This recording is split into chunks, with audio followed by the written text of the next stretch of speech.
G'day everybody, I'm Drew Agnew and today we've got a preview for Mario Kart World from my good friend Paul James. Paul, how you going, mate? I'm good, how are you, mate? Very good. I'm very excited to pick your brain about Mario Kart World. You had the opportunity to go and have an extended hands-on, so very excited to hear all about that. A little bit jealous because we've got, I don't know, was it 24 hours until we get the game in our hands? We can go to the shops and pick it up ourselves.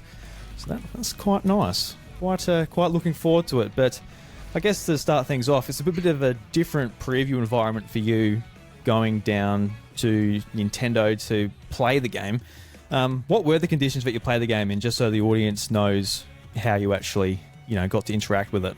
That's fine. So Nintendo invited me over to their offices in Scoresby. I sat down, there's about 15, 16 other people across a range of different outlets. And I'm sure for anyone watching and listening right now, I'm going to plug my own site. Make sure to go check out player2.net.au for my written previews there of this and welcome tour. But there's lots of other outlets from Press Start. We had Skill Up there. We had a whole bunch of different people across kind of the Aussie games media scene just kind of set up at stations within the offices there.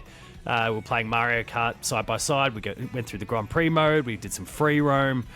We messed around with battle mode, the knockout mode. There was we kind of got to dabble with all of the key aspects of the game, or at least what's known, I suppose. Maybe there's some surprises still up the sleeve, but I don't think there is at this point. And we got to do so for a good 4 or 5 hours or so. So it was a good time getting to really see the ins and outs of the whole thing. Yeah, and I really just appreciate you coming on, my channel to, talk about it. Really appreciate it because, it's one thing to pick your brain about a game I'm really excited about, but it's also, a nice little opportunity for me too. So, once again, thank you very much. I really appreciate it. But no, not a problem at all, mate. I mean, the last time that I think one of the last times I came on your show was we were still doing fan fiction about Nintendo stuff, and I'm sure this is more likely to appease all the Nintendo fans than that horrific thing that we did all those years ago. So it's still there if anybody still wants it. But you, me, Dylan Blight, good times. Yeah, we have to. Yeah, you have to find it. Yeah, go digging. It's worth it. An Easter egg hunt. But I think the main question I've got for the game is just like a lot of people have had the opportunity to play it, whether it's at the experiences around the world where Nintendo's been setting up demos for people, and it's a very sort of linear experience. You've got 100cc turned on, smart steering turned on, can't turn it off. Got a very sort of just by the numbers experience where Nintendo gives you exactly what they want you to play, but your experience playing more of the full game, is there anything that we haven't really seen that has got you excited? I think the thing, and obviously we both attended the Melbourne experience event there and got to check it out, and I guess that was weirdly structured in the sense that like you'd go and play the game, and I guess anyone who's done the experience thing here or around the world kind of experienced it the same way, where they would just kind of drop you into levels. Like you'd boot up this mini demo or whatever, and it would toss you into level, and that could be different to the person sitting next to you. It seemed like it was kind of random how it would allocate you. In this, it was the more traditional sort of Grand Prix mode style of experience, and in that, you'd pick your cup, whichever one you chose, and what I guess really impressed me the most, and I feel like I haven't seen discussed too much as of yet, it was this idea that the levels seem more thematically connected. Like in the past, you pick your mushroom cup or whatever it was, and they're all kind of standalone levels that, whatever, they were good, fun tracks, but it didn't really matter how they all came together. Whereas here, and I guess it kind of leans into, it's a separate thing with the free roam, but there is kind of this open world connectedness sort of feel, and I feel like that extends to the Grand Prix, where the themes, the stylings of track 1 feel very similar to the stylings of track 2. There's points of difference, but it kind of feels a bit similar, and that's the same for track 3 and track 4. And I was really impressed with how they've kind of designed a bunch of courses that kind of fit a theme, I suppose. And they've actually then tossed them all in one specific Grand Prix, as opposed to, Bowser's Castle here, and then there's another level that has lots of fireballs and stuff in it, but that's in a different cup. This all kind of fits together, which I really liked. And so with the time that I had playing the Grand Prix, I got to check out 3 or 4 different cups there, playing them all on 150cc straight out the gate, and and winning, which was nice. We'll talk more about my exploits winning this game as this video goes on, because your boy kind of dominated, mate. Oh, well done. We'll talk about that a little bit more when we get to the knockout mode. But yeah, it's a really good time. Like I think the thing that impressed me most about the whole game, because we'd had the opportunities. Like we've messed around with knockout mode when we went to the Melbourne experience. Battle mode is battle mode, and we'll talk more about that shortly. Lots of fun, but it's, I guess, more of a known commodity. Grand Prix is, for the longest time, kind of been a pretty standard known commodity, but here they've just stuck to the same formula, but they've really, I think, lent into a theme for the Cup, and it's worked really well. Awesome. Yeah, I guess that's the thing that without actually experiencing it, we just don't know, because like we're driving from each level to level. But it's good to know that if you're playing the Mushroom Cup, you might be playing like more like Mushroom Gorge and like all these mushroom themed levels that are part of a certain region of the Mario Kart world. So that's interesting to sort of know, because like, yeah, there's I can imagine whatever cup it is with like Bowser's Castle and all these like lava levels and things. That'll be pretty insane, because I think that's actually what I played for my first race. I played one that like goes through Bowser's style thing. Yeah, and like I was like, obviously there's some really crazy levels in Mario Kart 8, but I was kind of just like taken back by what I was doing when I was going through that race. So yeah, I can imagine like, yeah, that scaled up when, you know, the amount of game you've been able to play. So man, just thinking about it. I was really impressed by it. And even just the tracks themselves, I guess it was a phrase that I don't feel like I'd really heard used properly until the likes of, and it's weird I'm even referencing these games in a conversation about Mario Kart, but it was kind of a phrase I think I first heard get used about like Rise of the Tomb Raider and Uncharted 4, where people started describing them as like wide linear. Where you know, you kind of had your destination, you're heading one way, but it was a large space and you could kind of forge your own path within it. And I feel like that's actually kind of the case with some of these tracks as well. I've forgotten the name of the level now, but the course, but there's one where you're kind of weaving through like a town. It's like a very beachside style town. And you can cut a million different paths through that town and still feel like you're very naturally heading towards the destination. Being able to kind of go off on your own path like that felt really good as well. And I'm sure, you know, in time, you know, that people are going to start to min-max it and identify what is the optimal path and all those sorts of things. But it felt really freeing, and even on a track which was even more linear, which was, okay, here's the destination, I can see that corner coming up. It was still a wide space, and I think in part that is to account for the fact that you can have so many more races on the track now. But it was also really freeing as well. You know, I can hang off the edge of the track here. I've got room to, you know, skirt the edges and try and, you know, again, optimize everything. It felt really, really good. The design here, they've had to be really careful because of the way that they're trying to include more races. They're trying to open things up a little bit, whilst also remaining a traditional Mario Kart in some aspects. I feel like they've hit the line perfectly. Awesome. Yeah, because I as you're saying that, like there's like multiple directions you can go when it's like wide linear. Maybe that's what happened to me in my first race when I was versing Josh, you know, my co-host on the House of Mario, where like I was second. I'm like, where's Josh? And I look over the screen and he's coming first. But he's like he's like a quarter of the track ahead of me. I'm like, how the hell did you get up there? Maybe you're just no good, mate. Yeah, I don't know. I was like, I was taken back a little bit. I was like, you know, I'm not bad, but Christ, I was very humbled, to say the least. And that is not how I wanted my first Mario Kart World experience to go. So disappointing. Sorry, mate. I humbled the entire Australian games media landscape. So you and many others will be bowing before my feet before you know it. So it's fine. Yeah, I'll be putting the finger up at you on the game chat. Yeah, doing all that stuff. Yeah. But before we get into the Grand Prix, I just want to go through the modes and talk to you about them. But what is your previous Mario Kart experience? Are you somebody who likes playing Mario Kart with friends over or with the kids? Or are you somebody who's just like, who can't get enough Mario Kart? You're playing it single player, you know, you just, if you're stuck on a desert island, would you be happy with a copy of Mario Kart 8 Deluxe? What kind of Mario Kart gamer are you? I mean, look, if I was trapped on an island with only one video game, maybe Mario Kart wouldn't 100% be the game I'd choose, but at the same time, I'm going to be very, very happy with Mario Kart because, you know, that'll keep me pretty content for the, I don't know, how many hundreds of hours that I'm trapped on that hellscape before I have to get out of there. So, or if I'm, okay, that's it. I'm on my final day. I've run out of food. I've run out of water. This is how I'm going to die. It's going to be okay if I'm playing Mario Kart right up until the fact that until the sun bakes me that last little bit and I'm done. I can get around it. So, but yeah, I mean, I guess history-wise, like I've been playing. My first Mario Kart was Mario Kart 64. I did go back and play the original on the Super Nintendo, but I started with 64. I haven't missed a Mario Kart along the way. Put plenty of time into them all over the years. For the most part, it was always kind of a solo experience. Even with 8 or 8 Deluxe. Well, first certainly with 8 because who owned a Wii U? But sorry, no Nintendo. one wanted to come over to your house either because you had it. Yeah, that's exactly why. No, I can't come to that house. That's a Wii U house. There's like a black mark on the street. But with like Deluxe, for example, like I didn't mess around with it too much online, but I'd play with my wife from time to time when she felt like she was keen to give it a go.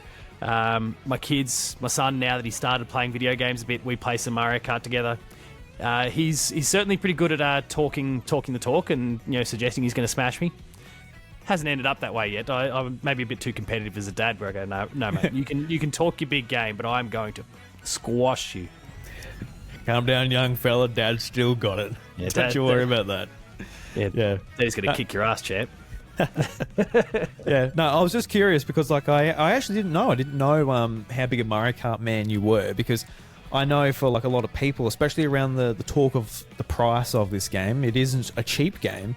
And I think a lot of people probably fall into the camp where they're like, I love Mario Kart, but, Mario Kart's Mario Kart. It's fine. I'll play it when my friends come over and that's it. But, like, for me, I could play it on a desert island.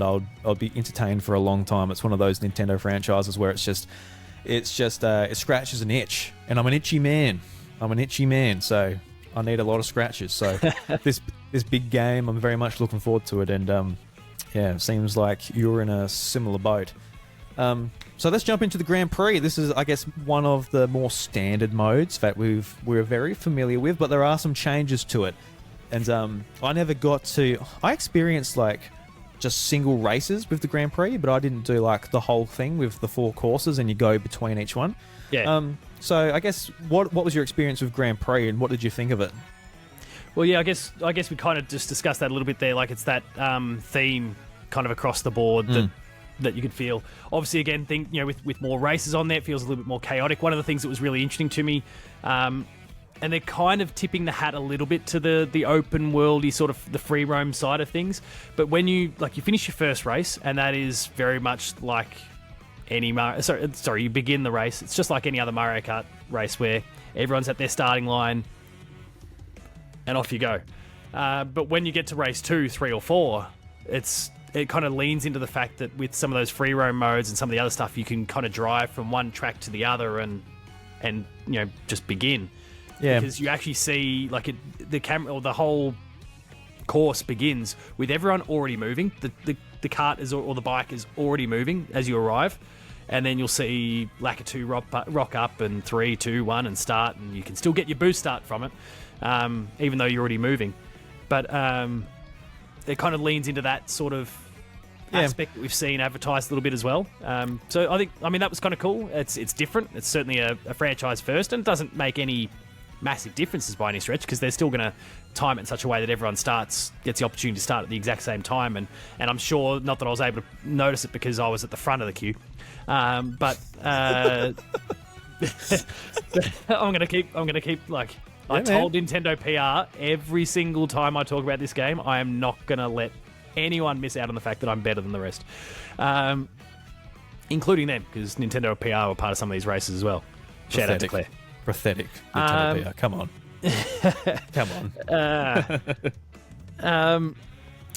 Yeah, so I guess because I wasn't at the rear of the queue, I couldn't actually see how everyone was kind of being assembled behind, but I presume that the game is going to push you into that next track still in order, because any of the other Mario Karts, if you came last in the race, you would then start like you'd be last in the queue at the beginning of the next race. So I presume the same sort of things going on here, despite the fact that everyone is already moving. But it's one of the things I guess I can't confirm or deny because just your boy was first all the time, mate. Yeah, Your boy was first. Yeah, well, I think I have the most questions about that because I hear people explain it being like, well, Nintendo themselves explain it just like, you race from the next course to the next course. But is there any points or anything? Like, do you need, or is that just purely just wasted time? Where you're just playing it? Didn't see that at all. So like I think that's more of a feature of like the way you can do some races, like go from races to races in the free roam. Like you can navigate your way to them and just drive that way. When it comes to Grand Prix, it is still more traditional. It's still pretty much what you know. It's just that it's almost like they've just gone. You finish your first race, and now when you begin the second one, it's like, we see it in TV all the time. It's like, let's just skip all this. They almost like just fast forwarded all this travel, and hey, you've arrived. Let's start race 2. There wasn't like that free roam to get there by any stretch. So that, and I spoke about that seamless design and the way they all kind of fit thematically. Maybe I'm not paying close enough attention as the race finishes, and my Koopa Trooper, because I always play as Koopa Trooper, he's there waving his arms around, celebrating and making a big fuss. Maybe I didn't notice that actually you can see like he's continuing on, because a lot of these tracks, they weren't loops, like we're used to. It was going point A to point B, and then it was how many different kind of sections of the race track there were. But maybe in that little bit there, you're actually seeing a transition occurring as Koopa Trooper was going from the end of course 1 to the beginning of course 2, but I didn't notice it. And if they did that, they concealed it very, very well. Because it was the typical sort of thing. Like, you'd finish the race, you got, I don't know, maybe 20 seconds as they show you the where everyone was placed, where you placed within it, move on to the next track. Okay, so, cool. Yeah, I guess you're kind of being fast forwarded to the next one still. Yeah, because that was like a concern of mine. It's like I like the idea of obviously knockout tour. You're just driving the whole time and you're getting knocked out depending on your position on the course on the particular Not segment. Me, but anyway, I'm just here to provide layups, aren't I? Yeah, just like, this is there's an ego that's been needing stoking. It's been as of when we record this. This is a little bit before the actual embargo, but I've had about a week where I've just kind of had to sit on this and not been able to just let my arrogant energy come pouring out. So thanks for unpopping the genie here. That's all right. Yeah, you can't break embargo at the day job or something like that. No. Just like bragging about how good you are with Koopa Trooper. So I'm glad I can assist with that in some way. But yeah, is there anything else apart from Grand Prix? Or is it just as no? So we expect? obviously Grand Prix is as we kind of spoken about. So then from there it's all about like the free roam and the knockout mode. Battle mode is pretty similar to the way you've experienced it in the past. So battle mode, what did I do? There was like I've forgotten the name of the different modes now, but the coin collecting one, and then obviously balloon battle was there. So I guess battle mode is the one we don't know about. Really, we've only sort of seen a little bit of footage at the Mario Kart Nintendo Direct, but apart from that, we know nothing. So, and by the look of it, it just looked like your standard battle mode. It's battle mode, yeah. Which I was very disappointed about, because that could have been huge in Mario Kart World. It could have been like... I do feel like there's an opportunity in the future to maybe add to that a little bit. For sure. Maybe there was more modes than the ones that we were able to access in this build, because it still wasn't the final build that we played. They were at pains to stress that this wasn't the final retail version. It was super close to it. It may as well, like, you could absolutely put it out there on the shelves and say this is it, but it felt, the way they were talking was almost as though there's still a few things that they've just concealed. There was a few different aspects of the Switch they didn't want us to be able to see either as we went. So Nintendo's always got aces up the sleeve, so maybe there's something there. But yeah, like, things like Shine Thief, for example, I didn't see that as an option. I've forgotten the name of the coin mode now that they've had, where kind of collecting coins as you go around the track, and whoever has the most coins at the end wins. And then obviously balloon battle. Those were the only two that I was actually able to play. Again, I'm going to continue my games media takedown here. I was playing against Ralph Skill Up. Clowned him out. That's all on camera there for everyone to see. So I look forward to putting up my footage and him putting up his and seeing my ugly mug there, hopefully clowning him out, or he's going to bury that. But I'm onto you, Ralph. So yeah, did you have fun with it though? Because I did have a lot of fun. Yeah. No, it's still good. My main thing is just like, I hate that the battle mode has always been timed, and it seems like this is timed. Did you see any indication of being able to like turn the time off? Any settings for items and stuff, or is it just didn't see any of that? But again, very basic? that might be some of those things that they were potentially trying to conceal. I guess one concern that I did have, there was one level that we played, it was kind of a frozen, like an icy themed one, and like the level was completely packed out, and so it was just myself and Ralph that were playing battle mode. Like, you had lots of other stations where people kind of paired up 2-player, but it was just the two of us, and then all CPUs from there.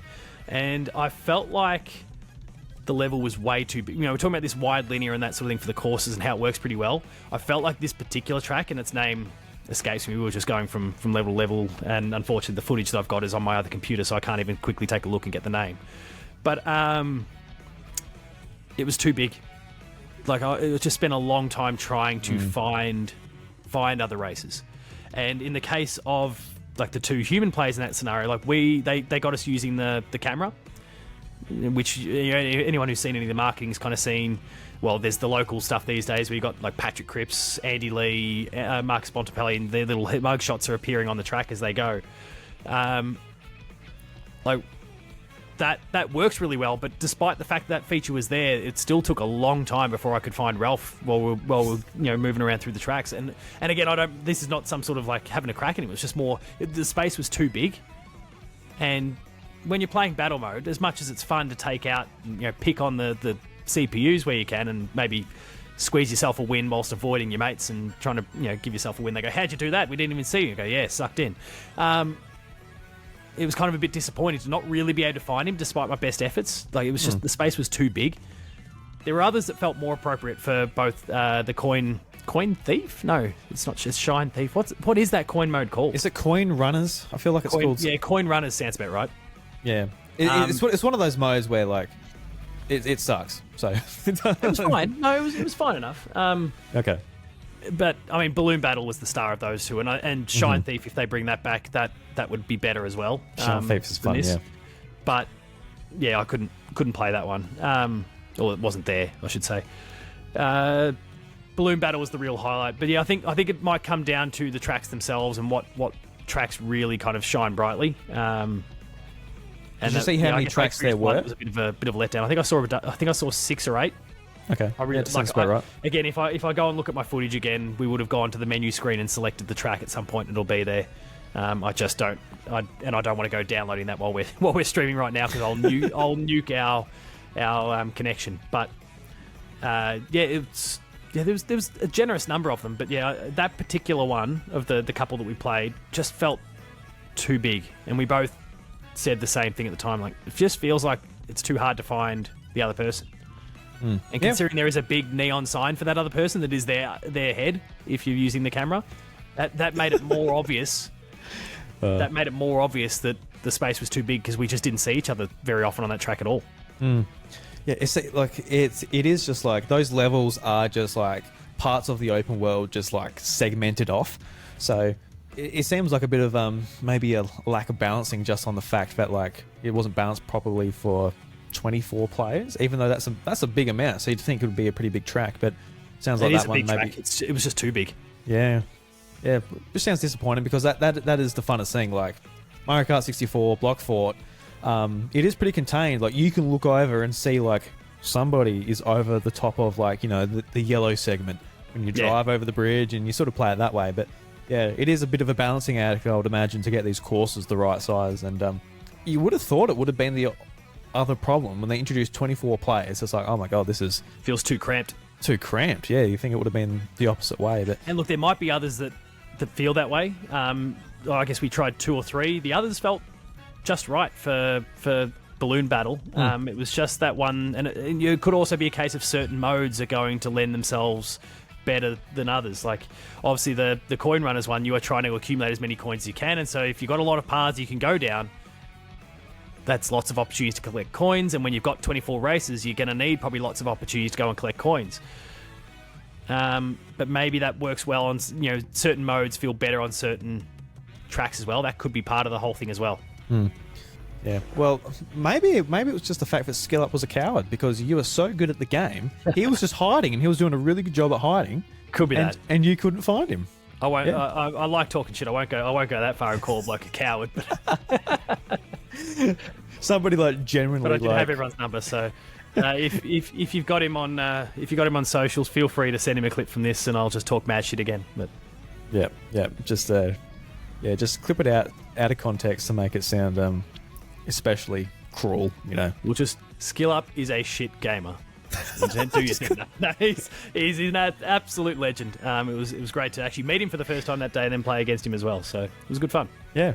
Yeah, you talked about the camera, like the camera aspect. I'm actually pretty excited about that game chat integration when it comes to the camera, like playing online with 4 friends or 3 other friends. Yeah. And being able to like really have that sort of local multiplayer session, especially with Mario Kart, Smash, Mario Party, all of this stuff. It's actually a feature that gets clowned on a bit when it comes to Switch 2, and it kind of makes sense because Nintendo's kind of pushing like a voice chat feature, but I kind of like their approach to it. So how did you like it when you experienced it in Mario Kart? I know it's a weird experience, maybe sitting next to him as well, or the opposite. No, so we were both pretty skeptical about it in the first place, and certainly when we were playing kind of on the same screen, we were going, why would you do this? But we very quickly, both of us actually, we were saying the same things, like, oh, this is actually way more enjoyable because that's that is there. And I referenced the idea that obviously you don't care that much about the CPUs. You're really there to try and have some fun with your mates. So the fact that when they're driving around, like they might just pop onto your screen. They've just gotten within that, within your radius, and all of a sudden that, Ralph's head pops up on the screen. Like, oh, hang on, and you know who you're going to chase. Where you perhaps couldn't identify that he was playing as, I don't know, Donkey Kong out in the distance. But now you've got that little indicator. You go, okay, sweet, I'm heading that direction. Which was kind of cool. And of course, then the environment for us was a bit more serious because it was a proper preview. Everyone's trying to take stock of everything. But, I can kind of extrapolate a little bit down the line where, you might be sitting on the same couch with a bunch of friends, and for all that you've got, them sitting next to you, you can't really see their face when you're trying to, look back and at the race and look back to see how they're reacting to it. So the fact that the camera is picking them up and projecting that on the screen when they explode in laughter, or you start to see someone lock in a little bit, like, oh no, I'm coming for you, and you see everything get a bit more serious, and you start to take the piss out of that, like that's gonna be really good. And of course that's gonna work really well online as well. But I was surprised by the whole thing. I'm taking that camera far more seriously now, to be honest. Yeah. I changed my opinion on it pretty quickly, but yeah, when they first announced it at the Direct, when I'm watching it, they're showing me a webcam, I'm like, oh my god. But as soon as they showed Mario Party, when they're like, a bullet bill's coming towards you, and you see the person like just above it, like the look on their face, and all of the other playable characters had their faces as well, I was like, oh, that is really actually quite intelligent how they integrated it. So I'm really looking forward to that aspect of Mario Kart, and I've definitely got my camera pre-ordered. I don't know, has it sold you on the camera ladder down the line or anything like that? Would you pick it up? I'm not going to rush out and go get it, but yeah, I can definitely see myself getting it now. So it's just a matter of time. Brilliant. I want to see your face when we play online, Paul. I want to see your head. Looking forward to you. I want to see your beautiful mug as well, mate. Yeah, I want to see that big smile as you power slide past me and you stick the finger up at me. You're like, oh, come on, Paul. Yeah, just quickly try and weasel it in there, just in that tiny little circle. Yeah. Yeah, that's right. Just like put it over your head. It's only a pretty little circle. So like you get set up the camera, and they kind of you sit yourself wherever you sit yourself, and then you use your cursor on your controller to kind of point and identify where within the screen player one's head is and where player two's head is, and however many you might have there. And then if you move out of that little, like it's kind of a fixed thing. So if you move out of it, you're going to get lost. So it'll have to be a bit of a discreet one if you want to get your little Bailey Smith bird thrown up there. So. Yeah, and it was like, what button do you let go of? Do you let go of the stick while you're turning, or do you let go of the accelerator button? What hand do you use to put up? Maybe it just has to be more of everyone has to do their best Luigi look as they're going past. He's got that Luigi death there, that's right, yeah. See, look at you. Maybe it's more about that than anything else. Yeah, that's true. Yeah, because now that you don't have to hold the item behind you, maybe it will free up a finger just to stick up at people. Quickly just flick one out and get back on the... I'll stop flipping people, all your viewers off, but... no, it's all right. I appreciate it. Yeah, I'm just thinking, like, in the development team, like, hey, look, we're going to make it so, like, you get a banana automatically behind you. It's a defensive item. You no longer have to hold it. It's, like, purely for shit talk on the Nintendo Switch 2 camera. There you go. That is exactly why. That's what it's here for. Or maybe just aim it, like... to the side of you, just like it's on your controller. So then you can easily just do it that way too. A lot of possibilities. Technology. New system. Very exciting. All 4 possibilities. All right. Nintendo's cracking the bottle on a whole bunch of cool things. I want to talk about Knockout Tour next. I feel like this is the mode that's been showcased the most. So we do know a lot about it. I played 1 round of it. I got knocked out on the last segment. I came 5th. Unfortunately, I didn't make it to the end. Silly me. But before we, I guess, talk about maybe your experience at the preview, did you experience anything that you didn't at the Nintendo Switch 2 experience in Melbourne that we both went to? At the Nintendo Switch experience in Melbourne, I did 1 round of knockout mode there, and they had a commentator, which I'm sure you experienced. They had a commentator there, and geez, that bloke was pumping me up because I was leading for the whole way through that first segment. Of course you were. No, the whole way through that first segment. And then things went absolutely pear-shaped. It was exactly what people talk about when they talk about rubber banding in Mario Kart, where all of a sudden, lightning bolts, blue shells, bullet bills, there was red shells raining everywhere, and I went from 1st to like 18th and got knocked out. And okay. Took my bat and ball and went home. Didn't happen in this one.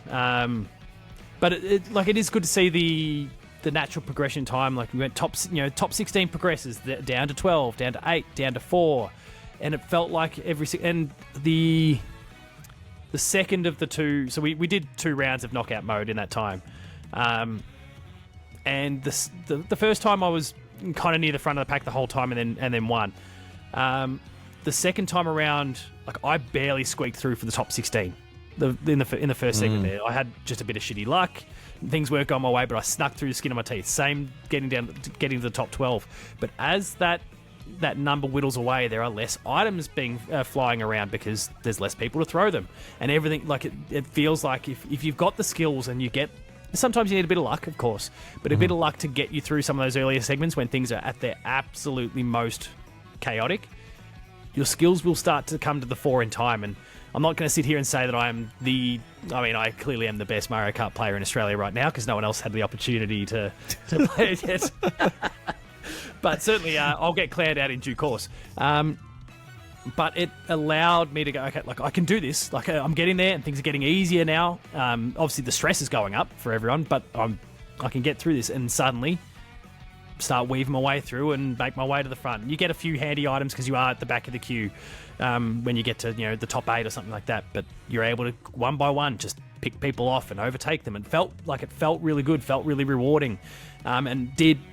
I guess the real testament to the mode is you always feel like you've got a chance. Could also, there's always a good chance, even if you're at the front, that suddenly everything goes completely pear-shaped, like I experienced at the Melbourne experience. But if you're somewhere near the back of the pack, you are not just down and out. If you've made it to that point, you are within a reasonable enough sort of range that you can catch up. Which was good. It was a really good feeling. Yeah, each segment is long enough where it's like, oh no, I've been destroyed. Like each segment is quite long, so you have quite a bit of time to like a couple of rounds of items and a few shortcuts and a few maneuvers. You'll be able to get to the position that you need. So I found when I get smashed through a star and a bullet bill and lightning, I'm like, oh god, I'm knocked out, I'm gone. But there is a lot of opportunities to sort of come back. I guess just with this mode as well, would you say that out of everything you experience, is this like the standout mode? Is this maybe the reason to really get Mario Kart World? Or I mean, it's the big point of difference, right? We haven't had something like this before. There's of course the free roam, and I'm sure we'll talk about the free roam before we wrap this one up as well. But but it's the big point of difference. And of course we're in a day and age where people like themselves about a battle royale, Fortnite and PUBG and all those sorts of games really were tips of the spear for that, or at least really popularized it. In the case of Fortnite, it is still the biggest game in the world right now, so people love themselves a knockout mode of sorts, or a battle royale style thing, and to whittle away the group down to a final, in this case final 4, and just a frantic race to the finish at that point.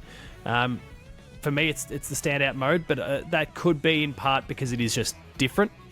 It felt really, really good, but it's ultimately different. It's something different about Mario Kart, and we haven't really had much that is genuinely different for a while. We've had, we've been able to get wings on our plane, or there's been, been driving upside down in zero gravity. Like, there's been gimmicks as being disrespectful. I don't mean it in like a disrespectful way, but there's been little gimmicks or unique quirks to certain Mario Kart games. But this is a full-blown different way to play Mario Kart that I really appreciated, and I think it's going to make it one of the absolute standouts for online play in particular, but also for couch stuff too, because you can do it on the couch and whittle away the CPUs, and you and your friends get to the end, and it becomes that same frantic race to the finish. So I think it's going to work really well. I think it's going to be really, really popular. This will be the one that's going to, I guess, if there's a mode that's going to keep people playing for a long time, this will be the one. Certainly, yeah. When I played it, I could see myself just getting addicted to it. Like, it's so much fun. Like, we did play at the event with like the commentator, and like that was something as well. I felt like I was at a tournament. Like, oh my god, it put that extra pressure on. It was really cool.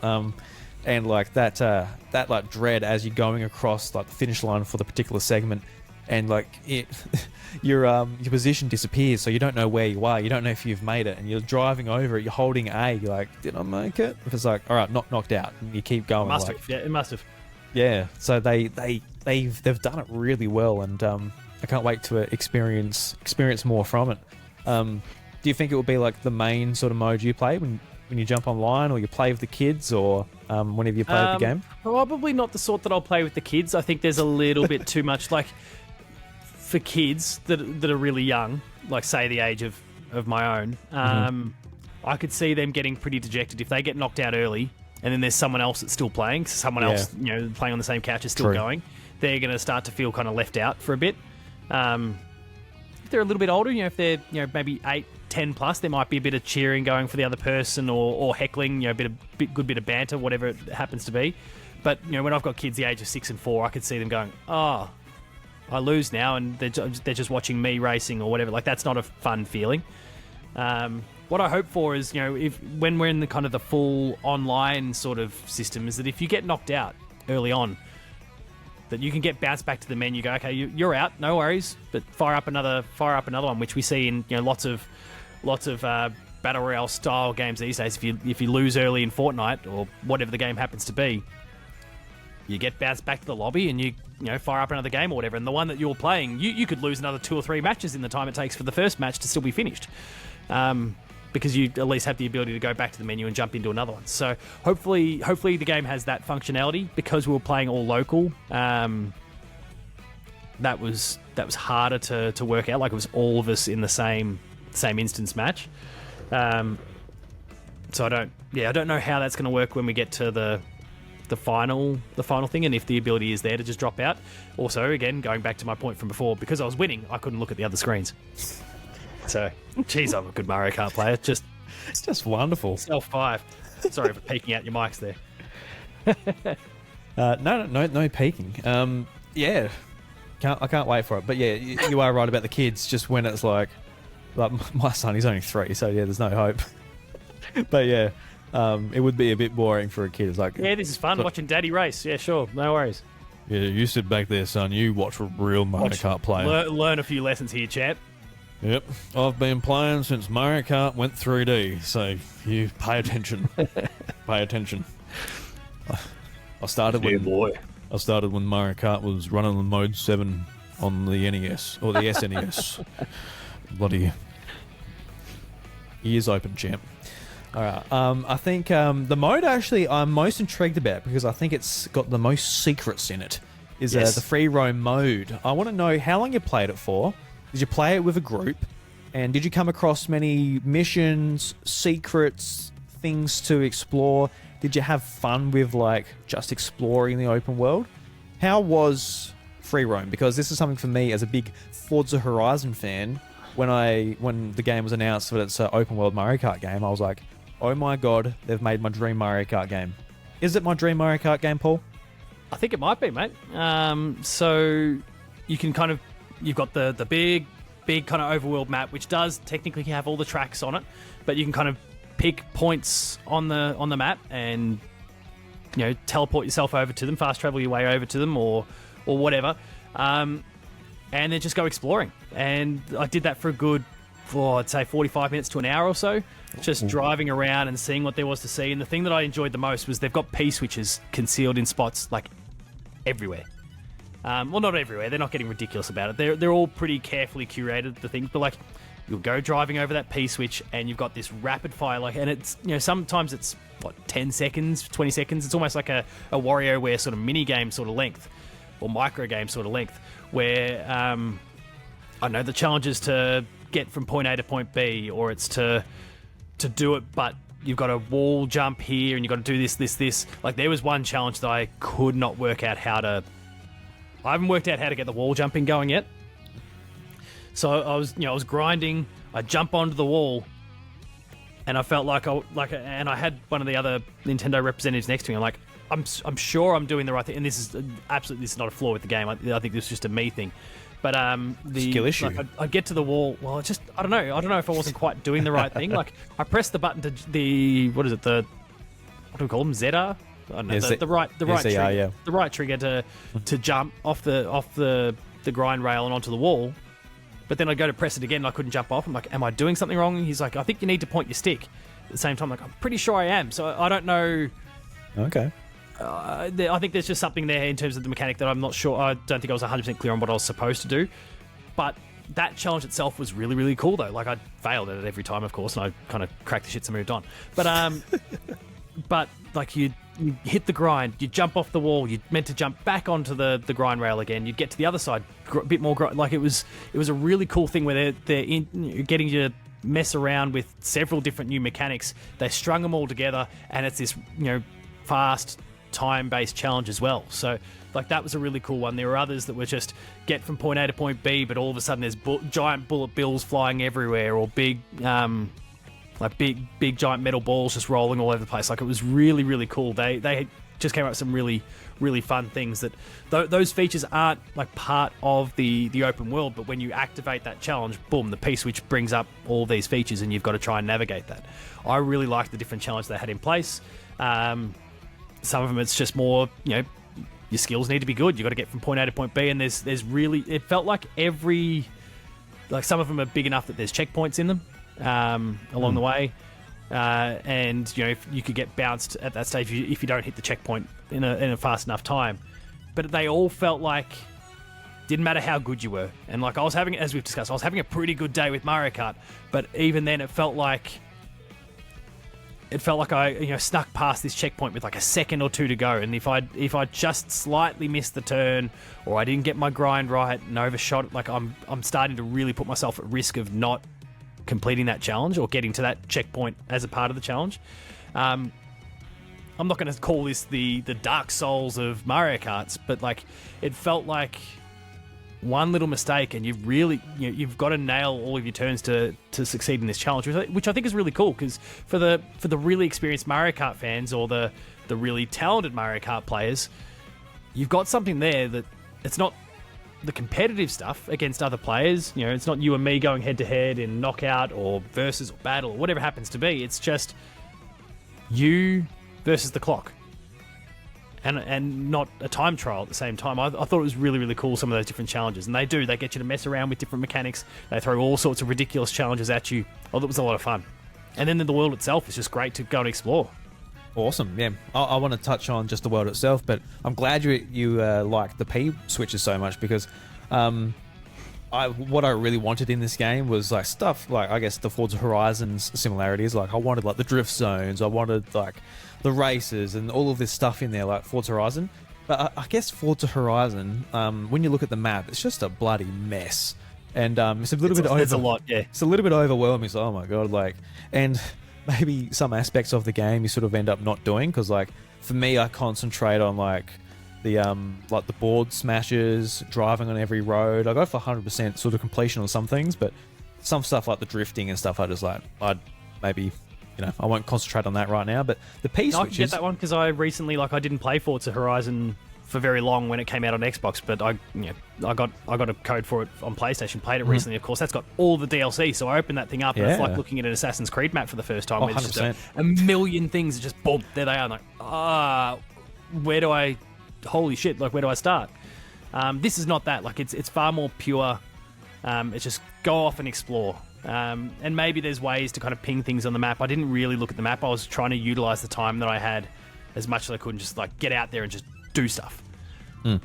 Which is then why also when that wall jumping challenge wasn't working for me, like, okay, cut the losses, I've got to go see more things. But then, if you do fail, you can, or you fall, or whatever the case is, you land on, I don't know, the surface below, and you just go driving off, and the game will give you a prompt when the timer expires. Do you want to replay this one? If you hit yes, it'll take you back to the starting point, and off you go again. If you hit no, or you just ignore it, you'll just keep moving on off into the open world. It's really cool. I like what they're doing with it. There's lots to see, lots to do, and even just the way, like, there's lots of ridges and those sort of things, which is very full. It's a very open world where you don't quite know what's over that ridge, but you'll drive over to it and you look over the top and go, oh my god, look at all this stuff that I can go do. It's really satisfying. Yeah, awesome.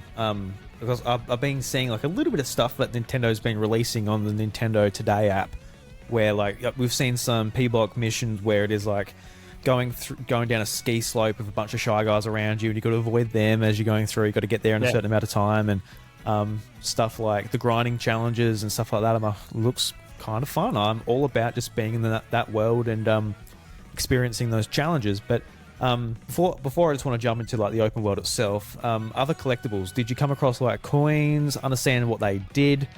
There was the question mark blocks as well that you drive over and light them up. Any experience with stuff like that? No, I didn't actually experience any of those at all, and I don't know if that's just me not going to the right places or not kind of acknowledging them and getting a little bit too much tunnel vision with the P switches. But I didn't really notice those at all. There are plenty of little secrets and nooks and crannies and things to kind of find and do. But I can't say that I found too many like question blocks and those sorts of things in my travels. But maybe I wasn't looking hard enough. Maybe they're a little bit more concealed than I realised. Yeah, maybe. Like in the Mario Kart Direct, it showed like I think it was like a Shy Guy. He was doing like a mad trick off a roof, and like there was like a lower roof, and he like jumped onto the question mark block and kept on going. It kind of looked like he had to do like a pretty specific jump to get there. So maybe there's not a whole lot, but they are sort of concealed. And that is like the main question I have is like, what do they do? Or is it just like get them all and well done? Like, I don't know. It could just like the Korok seeds, just get them all and yeah, that's it.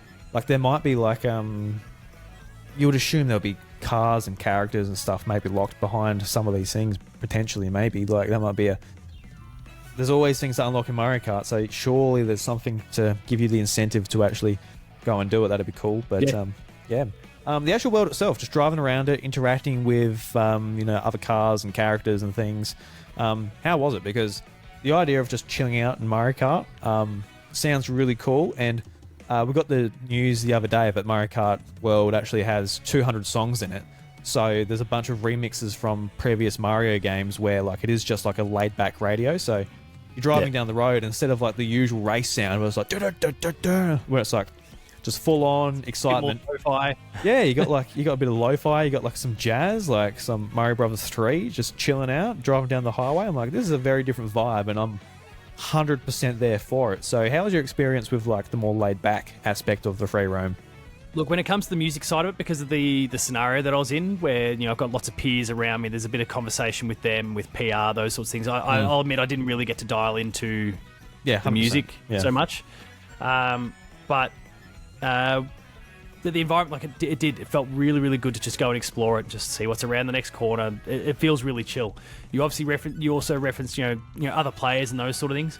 My understanding is that is kind of self-contained, but you have those experiences with other people where you're kind of in the same space. So like if you've gone into knockout mode, for example, and you've selected your racer, you've done everything you want to do, and then you're just kind of waiting for everyone else, it's in that space where there's kind of a little miniature environment. They've got these kind of those environments you can kind of drive around. You'll see some of the other characters while they're all, I mean, some people will be sitting idle because they're in their menu selecting what they want to select, but then you've got others that are just kind of driving around in that space ready to go as well. So I think you can do it because it had like the game chat ad. It had like them all driving around together. So I think there is, but I don't know what. It might have just been the scenario because of the online. Like the online was they kind of had to boot us off the switches and set up online for things like knockout mode. Oh yeah. So I think it was all. I think it was a byproduct of the preview circumstances where maybe you're probably right, where like you'll see friends or other maybe even random players that are just in that world navigating it. But because that was kind of essentially an offline mode the way we were playing it at the time. I missed that. Yeah, and that's fair enough. Yeah, because for me, for the most part, I just want to drive around by myself. I don't need any other people. Yeah, I don't need others. I'm happy to put your face on my screen, Paul, when it's knockout, but you know, I'm gonna disable that camera when it's time for me just to drive down the highway in my little Mario Kart, the wind in my hair, my moustache, just enjoying life. But yeah, no, it sounds great. Anything else about I guess free roam before we move on? No, not really. There's a lot to like about it. It feels really good, and I think the main thing is just a bit like you referred to before. I'm keen to just get out there and explore and see what they've got hidden around the corners, and try and take on as many and hopefully succeed at all of the different challenges they've got in place. We'll see what happens. I might have just had a very good day, and then I'll come back to ground with a massive thud when the game launches next week. Yeah, or tomorrow, I guess, as when people see this. Yeah, no, it's very exciting. I think that's all of the modes. Is there any other interesting little tidbit that we didn't touch on? You did touch on the wall running. That was something that when I was playing, I was trying to do it. Just during a knockout tour, I came up against a wall. I tried just to hop onto it, but no, that didn't work. Just kept on going. I'm not 100% clear on kind of what limitations there are for that. It seems like it's very scripted and predetermined moments, but I could be wrong. No, I need to spend more time with that one. That's one of the, I guess, probably one of the question marks I still have. Very exciting. Out of 10, what's your hype level? Off the back of this experience, it's a 10. Oh, and what was it before?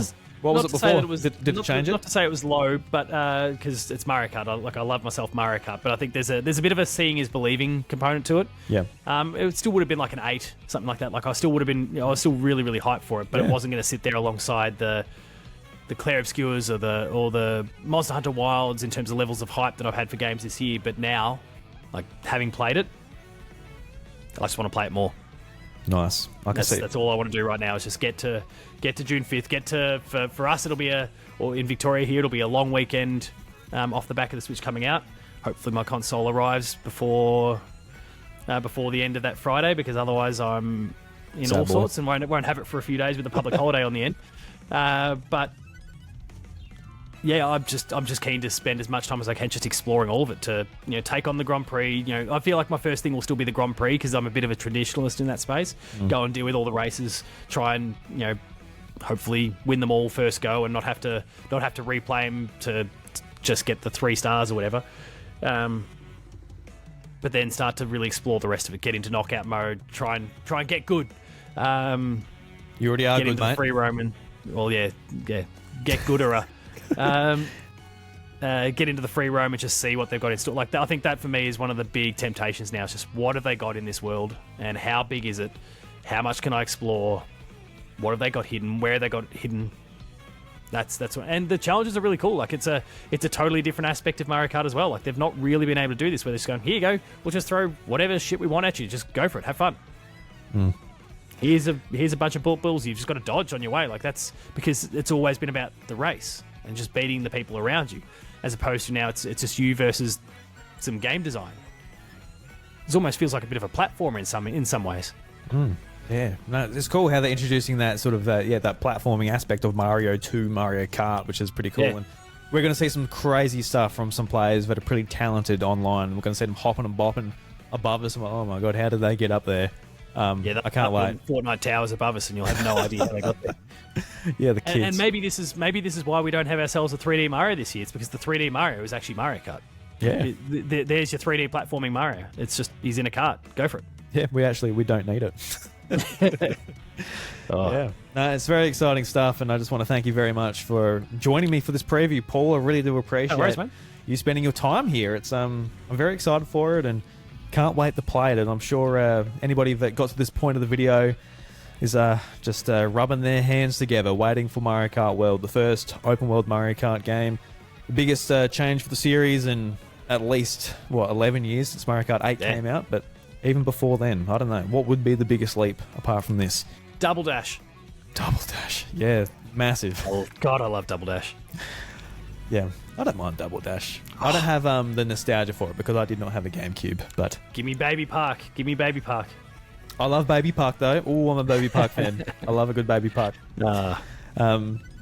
Paul, where can people find your coverage, your socials, all of that type of thing? People want to check out your Switch 2 coverage going forward, as well as just keeping up with the footy scores, I guess, too, on your Twitter and things like that. Yeah, there's a lot that I'm doing these days. So player2.net.au if you want to go check out my written preview of Mario Kart World, as well as my written preview of Nintendo Switch 2 Welcome Tour.